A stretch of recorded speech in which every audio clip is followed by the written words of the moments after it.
Hello friends, let us now learn some important points about the disease ankylosing spondylitis. Okay, so this ankylosing spondylitis is a spondyloarthropathy. Normally in seronegative spondyloarthropathy, we have ankylosing spondylitis, Retter's syndrome, psoriatic arthritis. So this ankylosing spondylitis is HLA-B27 positive.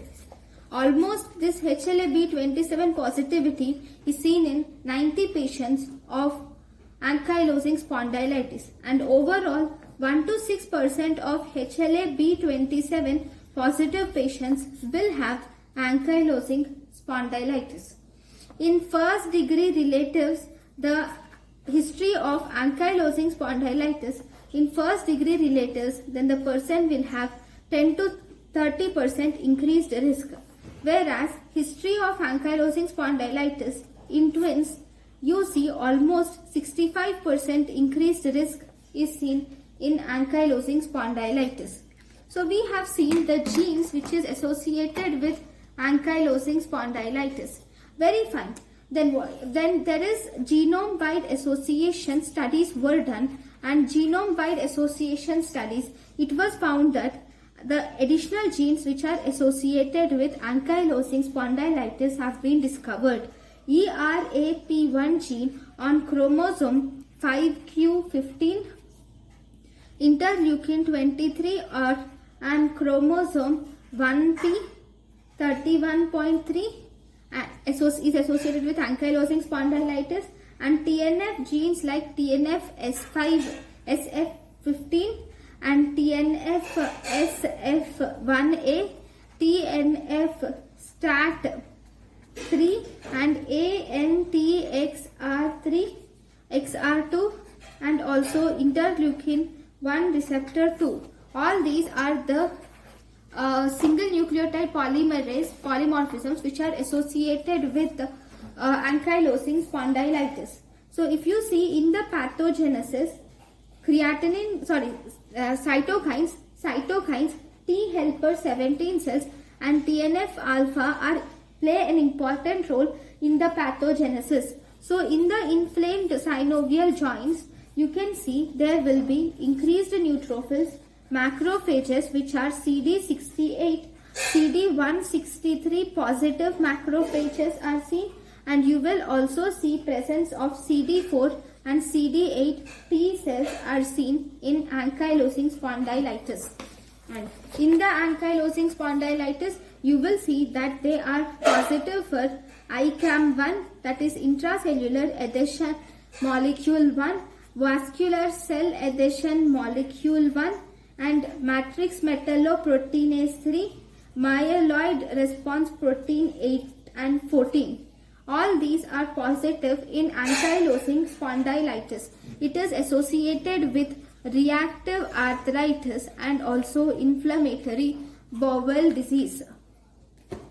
So if you see the if this is the bone, okay, this is the cartilage, and here there is inflammation of the synovial membrane is seen, which is called as synovitis, and you will see edema of bone marrow is seen, which is marrow edema is seen, and you will see some bone formation, reactive bone formation, that is pannus is seen. Here in between the joint space you see presence of granulation tissue is also seen. Okay, then if you take first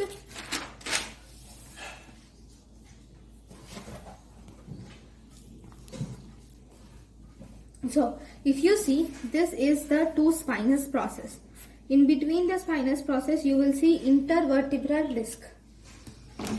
Here, due to this ankylosing spondylitis, you will see formation of granulation tissue between the vertebrae and annulus fibrosus. So the outer annular fibers are also eroded. Slowly this granulation tissue is formed, and this granulation tissue, first there is granulation tissue, and this is replaced by fibrocartilage, and later this fibrocartilage is replaced by bone. And this bone formation is called as syndesmophytes. Okay, fine. So if you see this same picture in the in the X-ray, and one more thing, this in ankylosing spondylitis there is decrease in bone mineral density, and as a result you will see presence of diffuse osteoporosis is seen in patients with ankylosing spondylitis, and because of that the vertebrae looks square shaped, or you will see the barrel shaped vertebrae. That means you will see that there is no density, bone mineral density, or the in bone you will see density, increased density. It is radiodense. The bones are radiodense. But here in ankylosing spondylitis there is squaring or barreling of vertebrae. That means inside the vertebrae the radio density has been lost. Okay, and you will also see increased vascularity, and you can see pannus formation, and you will also see lymphoid infiltration, which you see in the synovial fluid or in the joint space. So if you take the X-ray of this part, okay, then you will see that, in the beginning there is granulation tissue, mostly it is normal. Then you will see the cartilage that is deposited. So because of the deposition of cartilage, you will see the joint space becomes widened, because cartilage is not visible on X-ray, right? First there is erosion of the fibers, so there is widening of the joint space.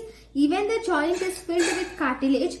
On X-ray you will see that the joint space has been widened, because the cartilage is not visible as bone in X-ray.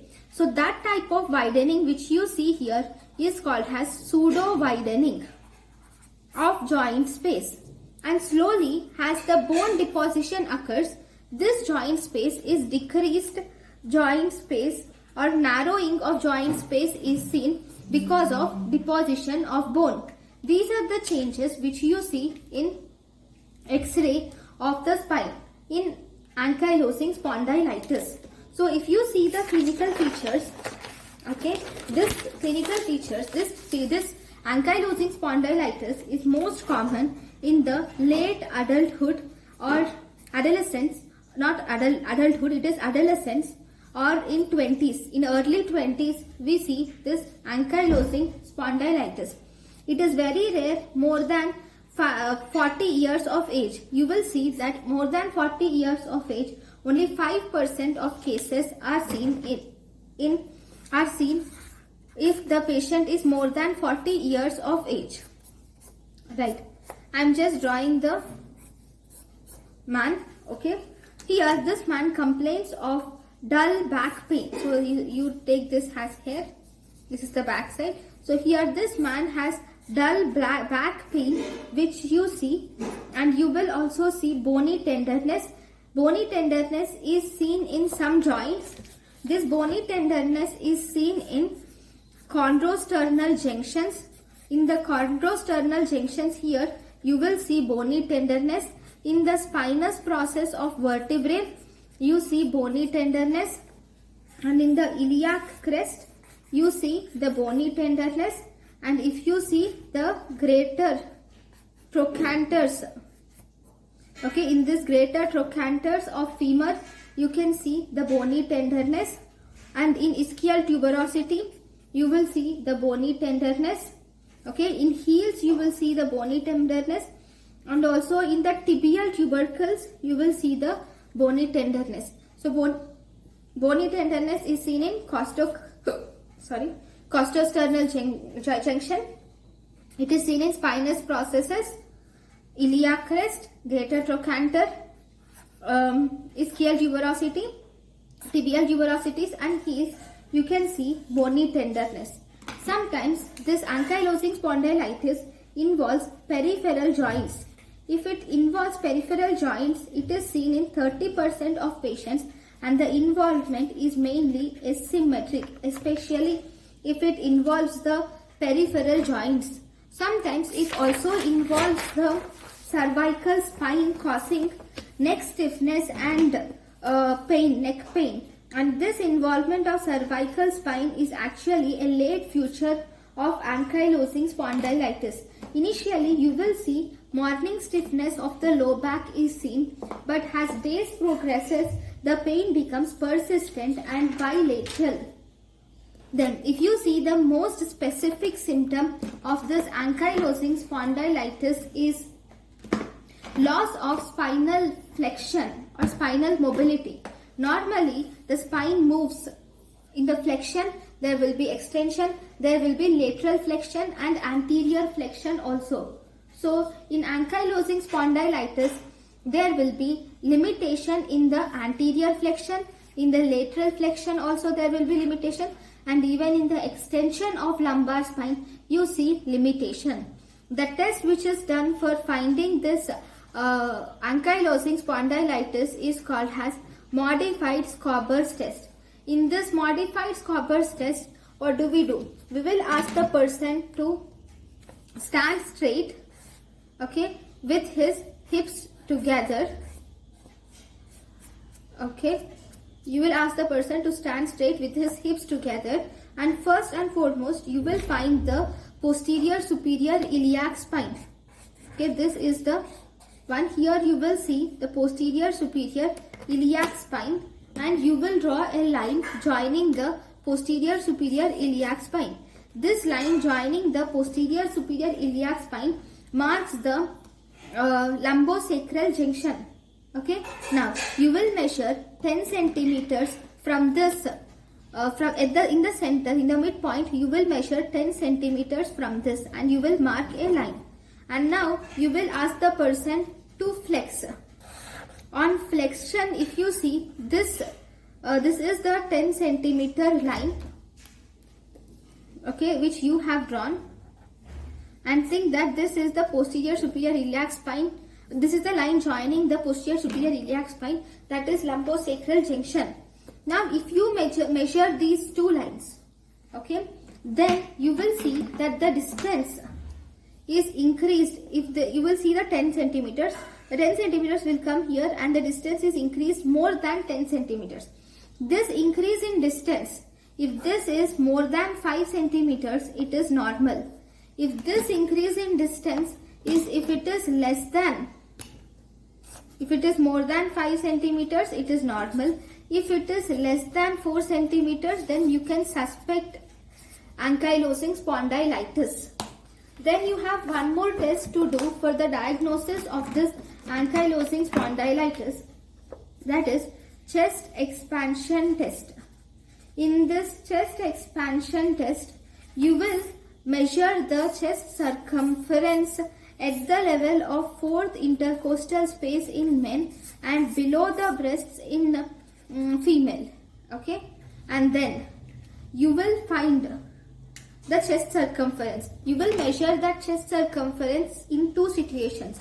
One, you will ask the person to take maximum inspiration and measure the chest circumference, and then you will ask the person to take maximum forced expiration and then measure the chest circumference. You will subtract these two areas, that is maximum forced expiration chest circumference is subtracted from maximum inspiration circumference. If this is found to be more than 5 centimeters, it is normal. Okay, for during this measurement, you should ask the person to keep his hands to be rested back on the head. You should ask the patient to put his both these arms back on the head like this. Okay, so this is the chest expansion test which we do. And the other clinical features, if you see, you will see that the whole spine is fused. There will be fusion of the spine is seen, and you see that normally we have this lumbar lordosis. This is lumbar lordosis, and this is thoracic kyphosis. In a patient with ankylosing spondylitis, you will see that there is increased kyphosis and there is no lumbar lordosis. There is loss of lordosis is seen, and there is accentuated kyphosis is seen in a patient with ankylosing spondylitis. And because of the contraction, fusion of the spines, if it occurs in the cervical spine, then you will see forward scooping of the neck is seen, and there is also flexion contraction of hip is also seen. And this flexion contraction of hip is compensated by flexion of knee. Okay, and you will also see presence of atrophy of buttocks are seen. So these are the general features which you see in ankylosing spondylitis. Then if you see among all these, if you were asked what is the most serious complication, is spinal fracture, because the spine in the ankylosing spondylitis is very rigid and osteoporotic. So this is the most serious complication in ankylosing spondylitis, and this also is the most common cause of death in ankylosing spondylitis is spinal fractures. Then you will also see there can be fractures in the discovertebral junction. Even here you will see fractures, and these are called as pseudoarthrosis, that is fracture in the discovertebral junction and adjacent neural arch is called as pseudoarthrosis, which is most common in thoracolumbar spine. Most common extra-articular manifestation is uveitis, that too anterior uveitis, which occurs in almost 40% of patients, where patient suffers from unilateral pain, photophobia, increased lacrimation of the eye.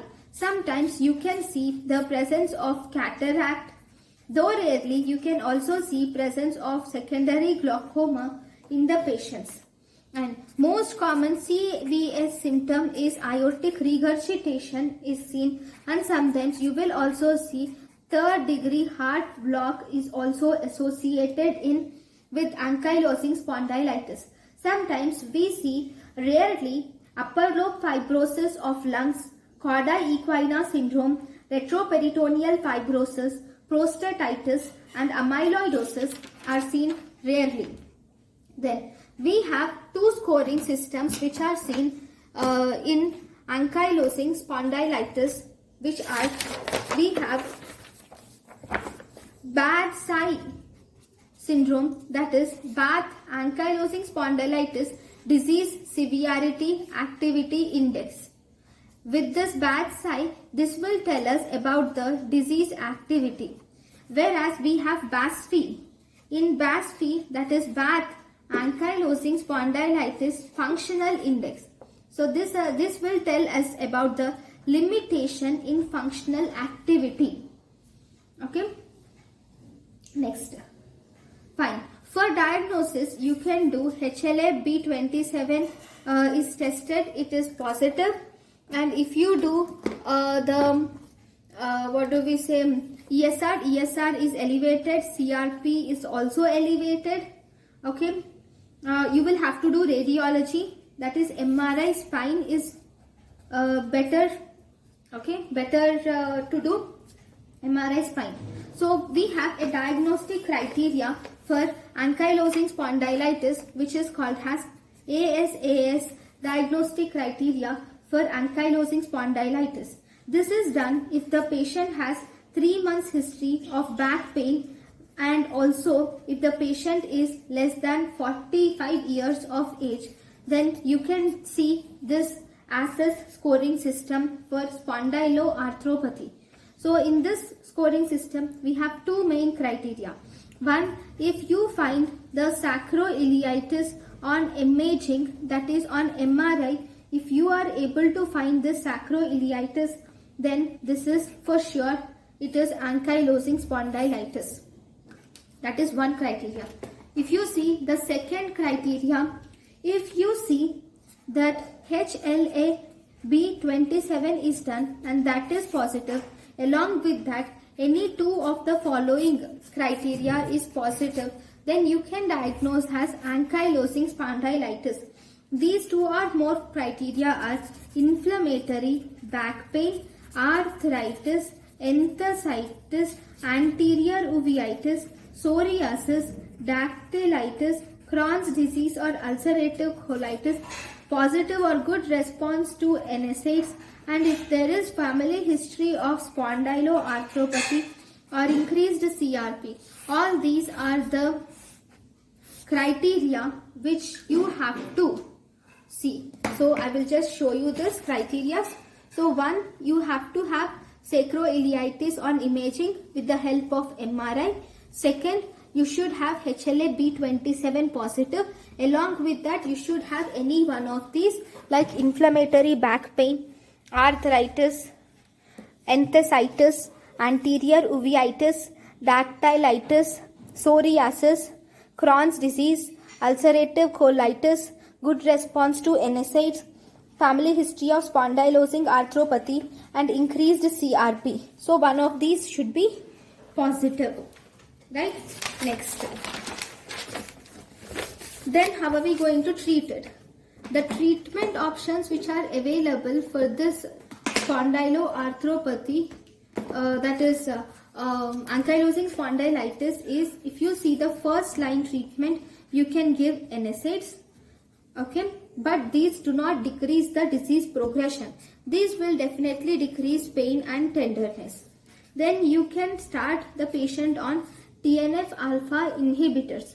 In this TNF alpha inhibitors, there are infliximab, which is anti-TNF monoclonal antibody, which is given as IV 3 to 5 milligrams per kg, and this is repeated in 2, 6 and 9 weeks again.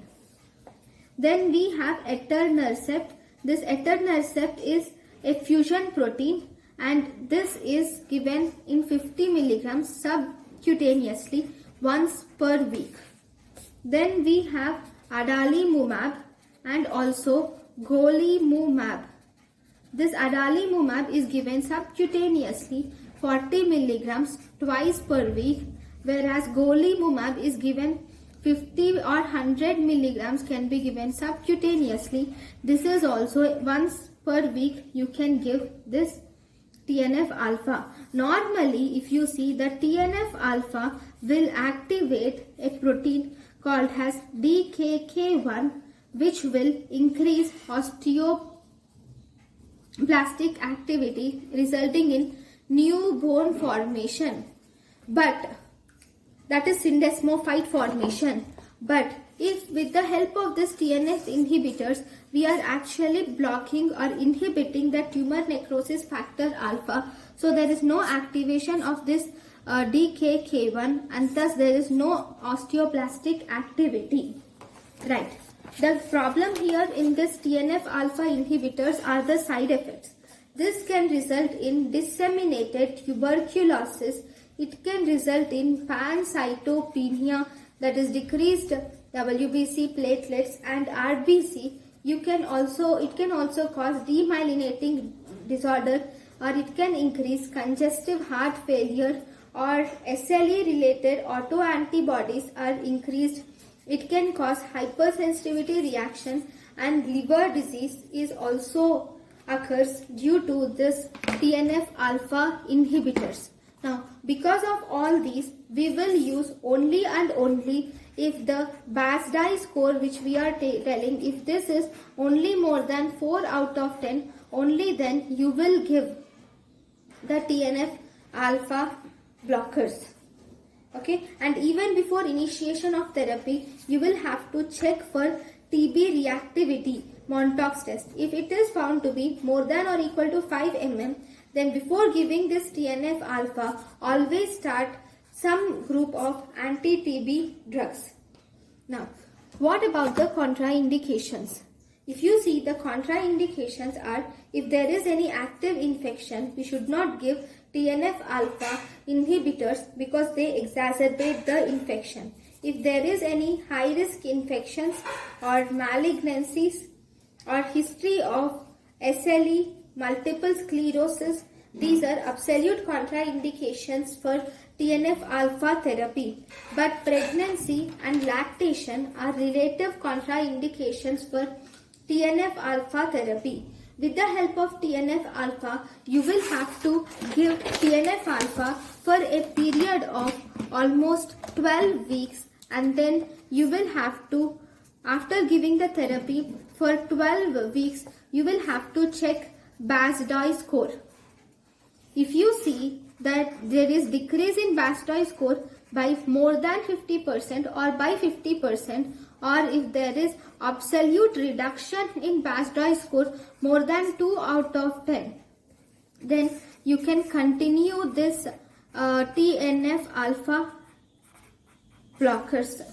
Okay, then you can also do surgery for certain conditions, especially if there is history of severe hip arthritis. There is severe hip joint arthritis, then you can do surgery, that is total hip replacement can be done. Sometimes we can also do surgery for correction of flexion deformity of spine, and also atlantoaxial subluxation also you can do this surgery. Then if the patient has uveitis, you should give glucocorticoids, and mydriasis can be given topically. Then if the patient has heart disease like third degree heart block, then you can put a pacemaker implantation, and if the patient has aortic regurgitation, then you will have to treat the aortic regurgitation with the help of aortic valve replacement therapy. So this is about ankylosing spondylitis. Thank you guys for watching my lecture. Thank you.